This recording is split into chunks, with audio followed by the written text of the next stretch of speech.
Shermichael Singleton's here, Sirius XM radio host, advisor to Mitt Romney's 2012 campaign. Scott Bolden, former chair of the D.C. Democratic Party. Gentlemen, good to see both of you. Hey. You know, Shermichael, this is what I always think about. Okay, in Dick Durbin's comments, he goes, somehow, if you bring up something about Clarence Thomas, you're prejudiced against it. I'm not. My experience, whenever someone tells you what they're not, that's normally what they are. It's interesting because I would love to see and get Democrats on the record talking about Sonia Sotomayor and Penguin Random House. And the fact that when Justice Breyer recused himself because he received similar payments for a book, she did not. In fact, she actually decided on cases involving the entity that paid her $6 million. Scott? How come whenever we talk about Clarence Thomas, Republicans want to talk about Sotomayor or Breyer or other people? Yeah, because Clarence Thomas isn't as bad as Sotomayor. Well, she didn't take millions of dollars from a GOP donor. But she decided on a case after receiving $6 million. Well, she may have, but that's a different circumstance. Of course it is. Conveniently different circumstance. Right. The law is what the law is. I mean, I think we can all agree that having Harlan Crow as a friend, if he needs another friend, hey, I'm willing. We're all available. But Ted Cruz made an interesting point. Yes, last week I had a quick interview with him. Take a listen. The hypocrisy, the double standard is ridiculous. Ruth Bader Ginsburg, when she was a justice, took hundreds of trips as a justice, including trips overseas. Stephen Breyer, when he was a justice, took hundreds of trips, including trips overseas. Sonia Sotomayor, who is a justice now, has taken hundreds of trips, including multiple trips overseas. And yet the Democrats and the corporate media, they don't care at all about that. I'm going to let you respond, Scott. He went on to say that Clarence Thomas occupies a special place in the mind of Democrats that elicits, shall we say, increased scrutiny. Yeah, well, ethics doesn't have any political connotation to it. What's right and fair doesn't have any political connotation to it, so I disagree with that. But here's the broader issue, if you will. It's not a Democrat or Republican thing.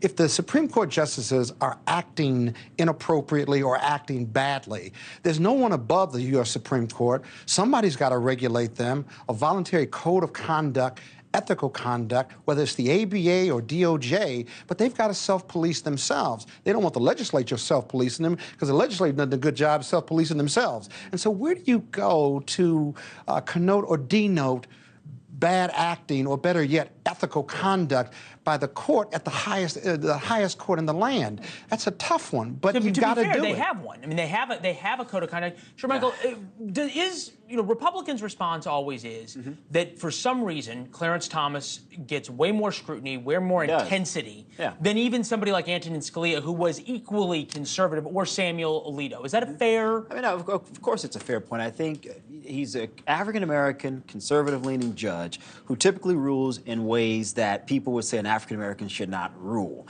That is a fact, and you would agree with that as an attorney. What does it have to do with unethical conduct? A whole lot. And Democrats in general don't. No, let me finish, Scott. Democrats in general, Leland, do not appear to favor African-American people who hold very conservative philosophical beliefs. That's a fact, and you can't disagree with it. That may be a fact, but bad conduct case closed. is bad conduct, though. These are multiple, these are mutually exclusive issues. I can talk about Sotomayor. You want to do an ethical review? Let's do an ethical review. Okay, so let's fix it. SCOTUS justice took $3 million from book publisher. That's actually cash in a pocket from someone who had a case before the Supreme Court and did not refuse from its decided on Clarence Thomas. There's been a single case involving Harlan Crow. If that's bad conduct, Clarence Thomas' conduct is just as bad. Playing the blame game because he took millions of dollars and he didn't take a single dollar. Come on. He took money from a GOP donor. He didn't take money from the donor. He did before another donor. But in this case, his nephew, college education or private education, it may not be him. His nephew is not him. But bad acting is bad acting, especially if you knew about it, or if you're going to try to cover it up or bury it somewhere. You do it by financing college education or a private school education for your nephew. We can't be blind to these perceptions. I agree with that. I'll say this quickly. You look at polling from the American people, generally speaking, Democrats and Republicans alike.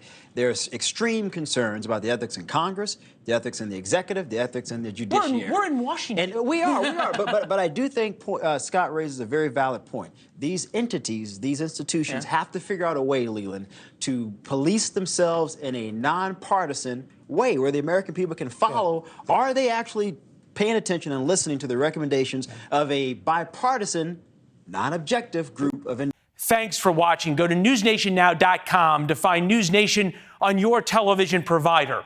And don't forget to subscribe. Click the red button to get more of NewsNation's fact-driven, unbiased coverage.